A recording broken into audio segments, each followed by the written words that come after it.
A rookie scare actress joins a haunted house crew for one final season, unaware that one of her co-workers is turning the attraction into an actual killing ground. We open with quick glimpses of a theme park-style haunted attraction, and once the night's show wraps up, a performer named Taylor lingers behind to secretly meet someone. The person who shows up isn't her date at all, but a costumed figure who attacks her instantly, scalping her before finishing her off with a single slash to the throat. We then meet Matilda, auditioning for a role at a haunted house called Realm of Terror, and she's accepted on the spot thanks to her genuinely convincing scream. The crew, Bradford, Rosemary, and Danny, walk her through the rules before introducing her to everyone as Taylor's temporary replacement. One performer in a clown costume, Mika, is visibly unhappy about someone else stepping into Taylor's spot. While getting made up in the dressing room with Rosemary, complete with a scalping wig and fake blood, Matilda watches the rest of the crew joking around together, genuinely excited for her first night outside. One of the performers steps out for a smoke break, only to be ambushed by a man in a jack-o'-lantern mask who cuts him down with an axe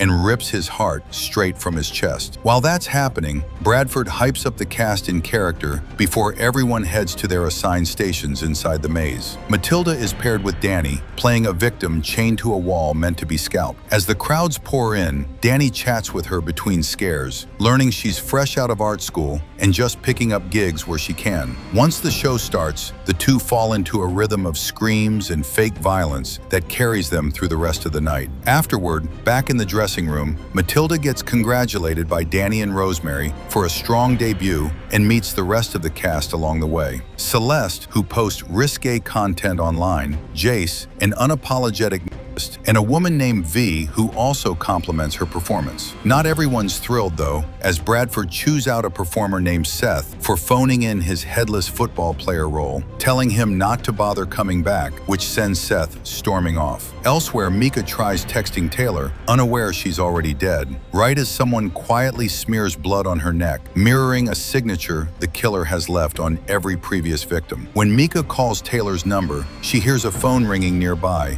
and finds it abandoned in the makeup room, prompting a confused Bradford to admit he has no idea where Taylor actually is. Later, Matilda gives V and Mika a ride home, brushing off Mika's continued attitude, figuring someone who pushes back a little is someone worth trusting. Back at the haunted house, Bradford notices a scattering of clothes on the floor and gets invited to a party by Danny. Rosemary declines joining them, preferring to stay behind and do laundry instead. But while hanging clothes, a hand emerges and slashes her wrist before the killer, now in a different costume, steps out from behind the rack. A frantic chase follows with Rosemary wrapping her wound and fleeing toward the arcade room, hiding behind machines before finding the exit locked. Entirely cornered near a small watermill on the property,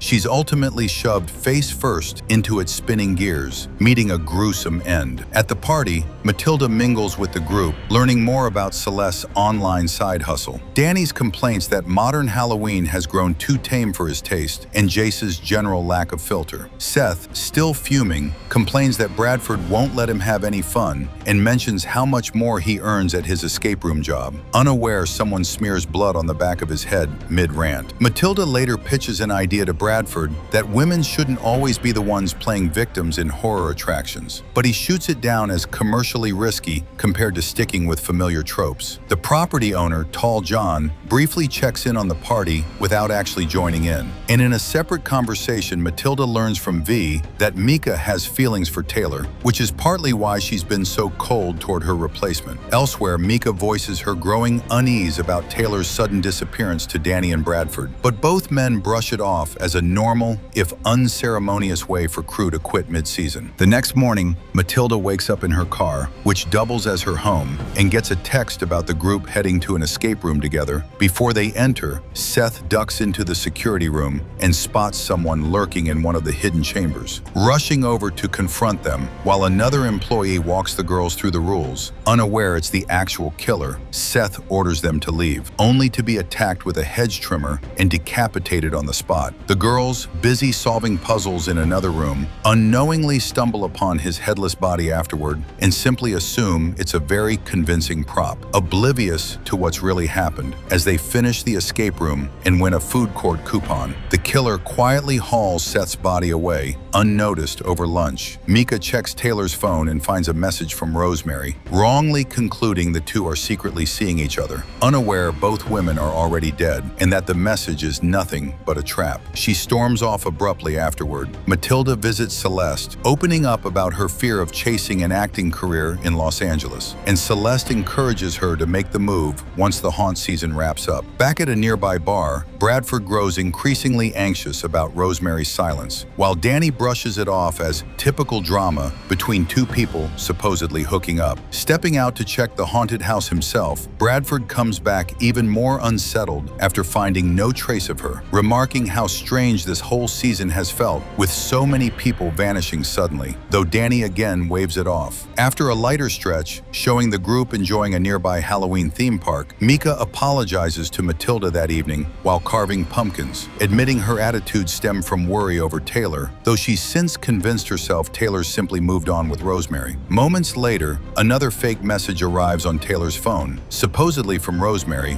listing a meeting spot. Mika heads there immediately, unaware it's a trap, while Bradford happens to be nearby, locking up. Entering the maze and calling out for Rosemary, Mika gets no response until the masked killer suddenly appears, restrains one of her hands, and slowly severs it with a chainsaw. Hearing the commotion, Bradford rushes in with a hammer, and the killer quickly shuts off the chainsaw to avoid detection, even sending a distracting text from Rosemary's phone to slow him down. Pressing forward anyway, Bradford is startled by Danny, who claims he's just pulling a prank and urges him to head back to the bar. Unconvinced, since he knows Danny couldn't have made those screaming sounds himself, Bradford pushes deeper and finds Mika still struggling. Before he can react further, Danny drives a knife straight through the top of his skull, finally revealing himself as the true killer. After another lighter interlude of Matilda helping Celeste shoot content for her page, we return to the haunted house where Danny is quietly stacking up the bodies of everyone he's killed so far, brushing off a passerby with a cheerful holiday greeting to avoid suspicion. The next day, Matilda has a brief, forgettable conversation with the property's owner before the crew gathers for the season's final show that evening. Still wondering why Mika never texted back, Danny informs everyone that Bradford and Rosemary won't be joining them for reasons only the audience understands, casually swapping Jason to handle Matilda's scalping segment instead. He delivers an unsettling speech about breaking tradition and making tonight's performance as bloody as possible, words the rest of the cast take as typical theatrical flair. Outside, he tells the gathering crowd flatly that he intends to actually kill them, and they cheer, assuming it's simply part of the show, as two performers drag the property owner, Tall John. Aside as usual, Danny stabs him for real this time, and the crowd still reads it as an impressively realistic effect. Danny then has the crowd enter all at once, rather than in staggered groups, and backstage, a performer named Zaid discovers Tall John's body isn't part of the act at all. Inside the maze, Danny notices Matilda has swapped spots with Jace, cryptically telling her he would have spared her had she stayed in her original position, before continuing on and marking more performers in blood as he passes them. Zaid, unable to find a working phone to call for help, asks the crowd for one, while V slips away to confirm Tall John's death for herself. Back inside, V warns Celeste to start clearing people out immediately. While some guests make it out safely, others aren't so lucky,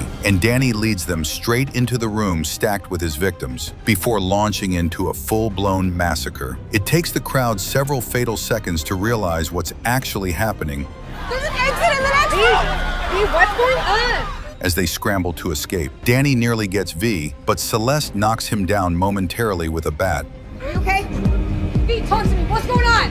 Go! Though he recovers and continues his rampage, claiming another victim along the way. When he corners V again, Matilda intervenes and stabs him, and though he demands she mark him with the blood on the blade, somehow still mobile, Danny grabs a chainsaw and tears through another performer's midsection, reaching through the wound to grab for V, only for Matilda to save her once more. The two women hide out in the changing room, quietly calling for help, but Danny tracks them down anyway, slashing Matilda's leg before she manages to limp away, screaming for help. Inside a nearby bowling alley, since she's still in costume, the crowd assumes it's all part of the show, even as Danny catches up and pins her down, gesturing for onlookers to applaud rather than intervene. It isn't until V arrives and cracks Danny's skull with a bowling ball that the crowd finally realizes the horror unfolding in front of them is completely real. In the final scene, police, firefighters, and paramedics arrive to handle the aftermath. While everyone left standing is too shaken to speak, all Matilda can bring herself to say is that she's finally heading to Los Angeles, having needed an entire massacre to finally work up the nerve to chase her dream.